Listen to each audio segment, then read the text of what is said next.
Hello दोस्तों, स्वागत है आपका अपने यूट्यूब चैनल में। आज हम आपके लिए फुल फॉर्म लेके आए हैं।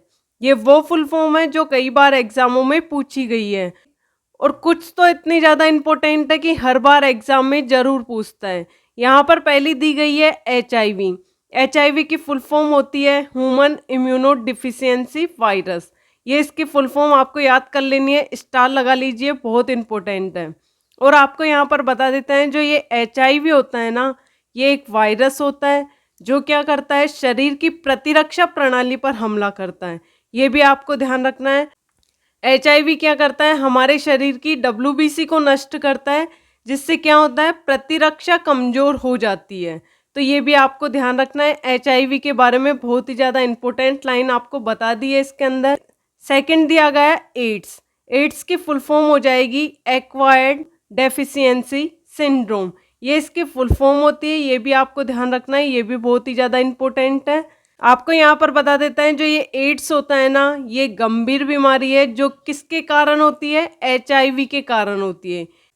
ये भी आपको ध्यान रखना है कि एड्स होता है ना, ये HIV के कारण होता है। तो ये लाइन भी बहुत ज़्यादा इंपॉर्टेंट है, दोनों ही बहुत इंपॉर्टेंट है, स्टार लगा लीजिए दोनों के। थर्ड दिया गया है RNA। RNA की फुल फॉर्म हो जाएगी राइबो न्यूक्लिक एसिड। आपको यहाँ पर बता देते हैं जो ये RNA होता है ना, ये न्यूक्लिक एसिड है जो सभी जीवित कोशिकाओं में पाया जाता है। यह आपको ध्यान रखना है, बहुत इंपॉर्टेंट। फोर्थ दिया गया है DNA। DNA की फुल फॉर्म हो जाएगी डीऑक्सी राइबो न्यूक्लिक एसिड। ये भी आपको ध्यान रखना है। और यह एक जैविक अणु है जो क्या करता है, किसी जीव के विकास और कामकाज के लिए जरूरी है। तो ये भी आपको ध्यान रखना है, थोड़ा थोड़ा नॉलेज इनके बारे में, क्योंकि क्वेश्चन इनसे भी पूछ लेता है। हर बार क्वेश्चन सेम तो नहीं पूछेगा कि इस बार भी DNA की फुल फॉर्म पूछ लिया और नेक्स्ट टाइम भी DNA की फुल फॉर्म पूछ लेगा। क्वेश्चन इस तरीके से पूछता है, इस बार DNA की फुल फॉर्म पूछ लिया, नेक्स्ट टाइम DNA के बारे में कुछ जानकारी पूछ लिया। इस तरीके से क्वेश्चन पूछा जाता है। 5 नंबर पे दिया गया है WHO। WHO की फुल फॉर्म हो जाएगी वर्ल्ड हेल्थ ऑर्गेनाइजेशन। ये आपको ध्यान रखना है, ये WHO भी बहुत इंपॉर्टेंट है। आपको यहाँ पर बता देता है जो ये WHO होता है ना, यह संयुक्त राष्ट्र की एक विशेष एजेंसी है। ये भी आपको ध्यान रखना है। और आपको यहाँ पर बता देते हैं जो ये WHO होता है ना, ये आपसी सहयोग एवं मानव स्वास्थ्य संबंधी होता है। ये भी आपको ध्यान रखना है, बहुत ही ज़्यादा इंपॉर्टेंट है ये पांचों की पांचों फुल फॉर्म। नंबर 6 पे है LH। LH की फुल फॉर्म हो जाएगी ल्यूटिनाइजिंग हार्मोन। ये भी आपको ध्यान रखना है। और आपको यहाँ पर बता देते हैं जो ये LH हार्मोन होता है ना, यह एक रसायन है जो प्रजनन तंत्र में अहम भूमिका निभाता है। ये क्वेश्चन भी आपसे पूछ सकता है कि प्रजनन तंत्र में अहम भूमिका कौन सा हार्मोन निभाता है, तो इसका आंसर हो जाएगा LH। और जो ये LH हार्मोन होता है ना, ये पिट्यूटरी ग्रंथि में बनता है। ये भी आपको ध्यान रखना है, बहुत ही ज़्यादा इंपॉर्टेंट है ये वाली लाइन भी। 7वें नंबर पर दिया गया है FSH। इसकी फुल फॉर्म हो जाएगी फॉलिकल स्टिम्युलेटिंग हार्मोन। ये इसकी फुल फॉर्म है, ये भी आपको ध्यान रखना है। जो ये FSH हार्मोन होता है ना, यह अंडाशय और वृषण के कार्य को प्रभावित करता है। ये भी आपको ध्यान रखना है, क्वेश्चन आपको इस तरीके से भी पूछ सकता है कि कौन सा हार्मोन अंडाशय और वृषण के कार्य को प्रभावित करता है, तो इसका आंसर क्या हो जाएगा, FSH हार्मोन। 8वें नंबर पर दिया गया है GRH। GRH की फुल फॉर्म हो जाएगी गोनेडोट्रोफिन रिलीजिंग हार्मोन। ये भी आपको ध्यान रखनी है, इसकी फुल फॉर्म बहुत ही ज़्यादा इंपॉर्टेंट है। 9 नंबर पर दिया गया है MC। MC की फुल फॉर्म हो जाएगी मेलेनोसाइट स्टिमुलेटिंग हार्मोन। इसको हिंदी में कहा जाता है मासिक धर्म चक्र। ये बहुत ही ज़्यादा इंपॉर्टेंट है। ये भी जितने भी आपको यहाँ पर फुल फॉर्म बताई जा रही है, ये सभी कहीं ना कहीं एग्जाम में पूछी गई है और ये बहुत ही ज़्यादा इंपॉर्टेंट है, तो ये आपको ध्यान रखना है। आपको यहाँ पर बता देते हैं जो ये MC हार्मोन होता है ना, ये मासिक धर्म महिलाओं के प्रजनन तंत्र का एक महत्वपूर्ण हिस्सा है। ये भी आपको ध्यान रखना है। 10वें नंबर पर दिया गया है MTP। MT की फुल फॉर्म हो जाएगी मेडिकल टर्मिनेशन ऑफ प्रेगनेंसी। ये आपको ध्यान रखना है, इसकी फुल फॉर्म।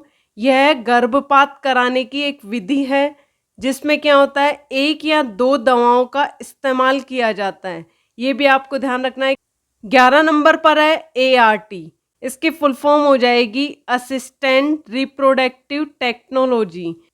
आपको यहाँ पर बता देते हैं, जो ये ART तकनीक होती है ना, ये ऐसी तकनीक है जो क्या होती है, बांझ दंपतियां होती है ना, उनको बच्चा पैदा कराने में मदद करती है।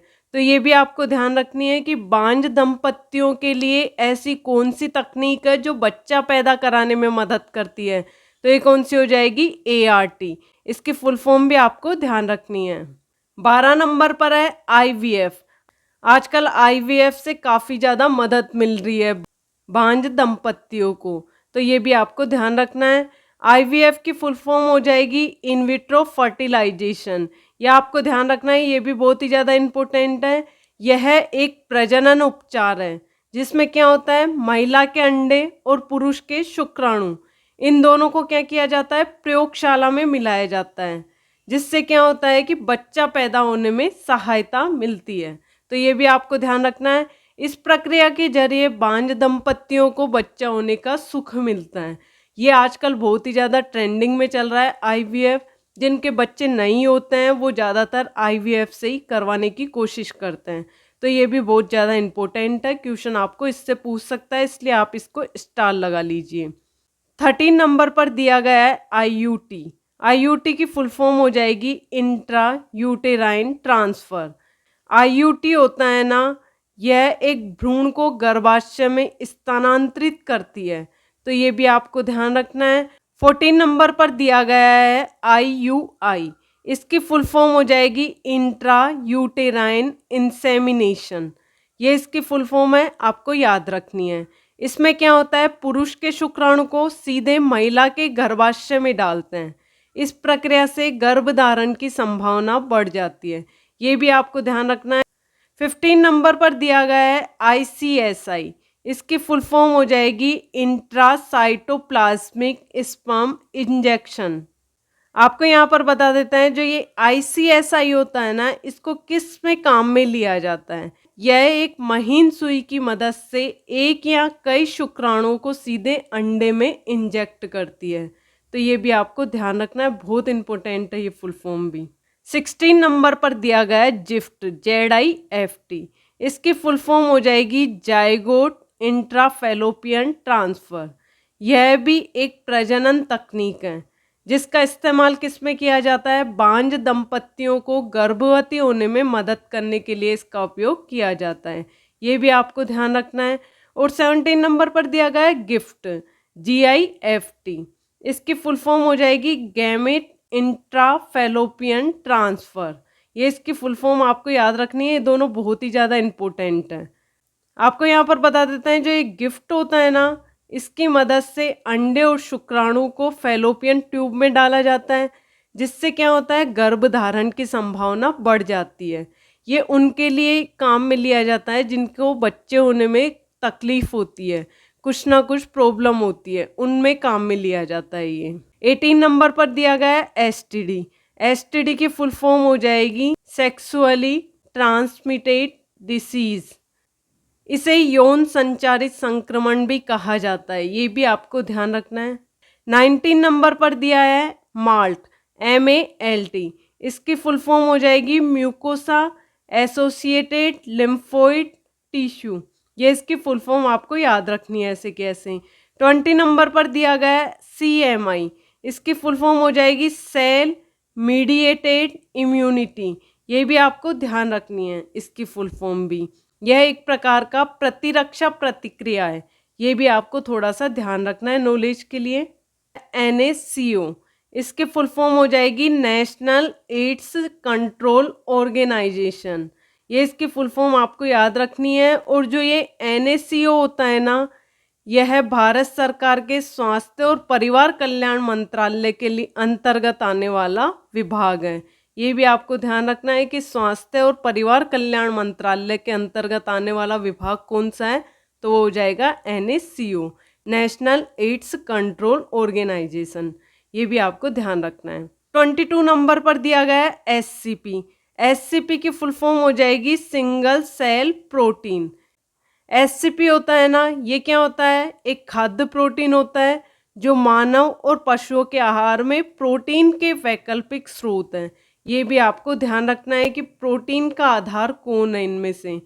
23 नंबर पर दिया गया है पीसीआर।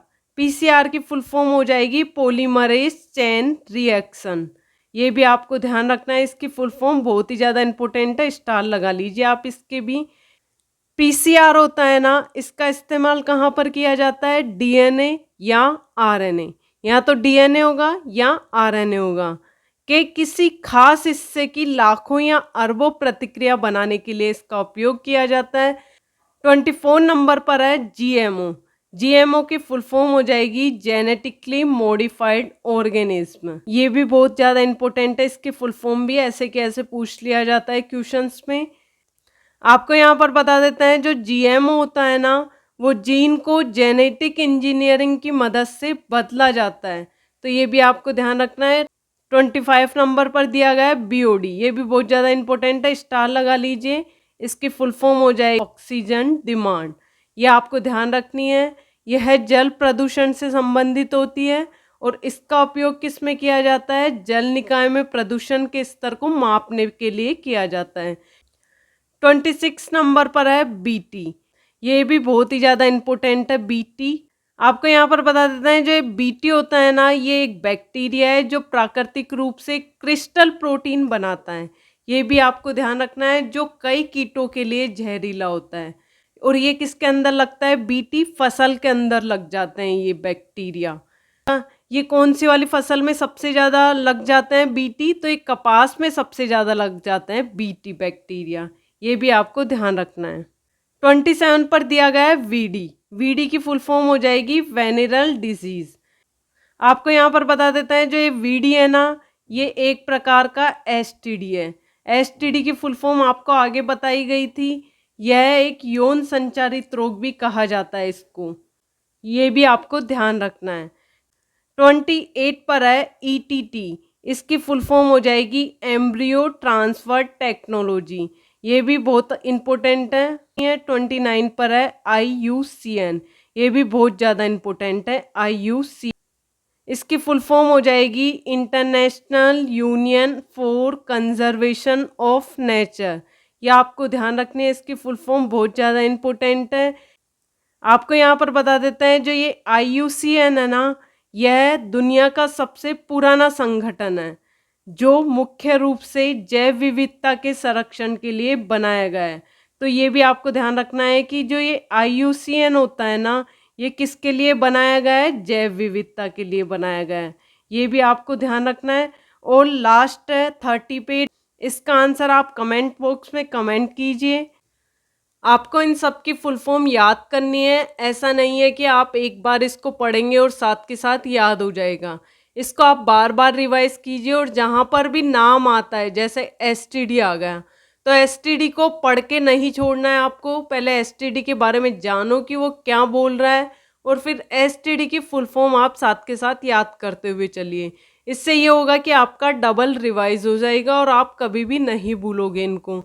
यदि आज का वीडियो आपको पसंद आया तो लाइक, शेयर एंड कमेंट कीजिए और चैनल को ज़रूर सब्सक्राइब कीजिए। आप इसका आंसर कमेंट बॉक्स में दीजिए। धन्यवाद।